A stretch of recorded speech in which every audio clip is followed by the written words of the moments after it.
மயிலாடுதுறையில் ஓட்டுநர்களின் பல்வேறு கோரிக்கைகளை வலியுறுத்தி உரிமைக்குரல் ஓட்டுநர் தொழிற்சங்கம் சார்பில் இன்று மாவட்ட ஆட்சியர் அலுவலகம் முன்பாக கண்டன ஆர்ப்பாட்டம் நடைபெற்றது.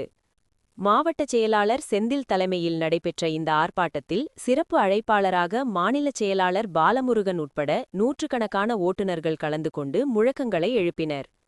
மேலும் ஆர்ப்பாட்டத்தில் 5 முக்கிய கோரிக்கைகளை முன்வைத்து ஓட்டுநர்கள் போராட்டத்தில் ஈடுபட்டனர்.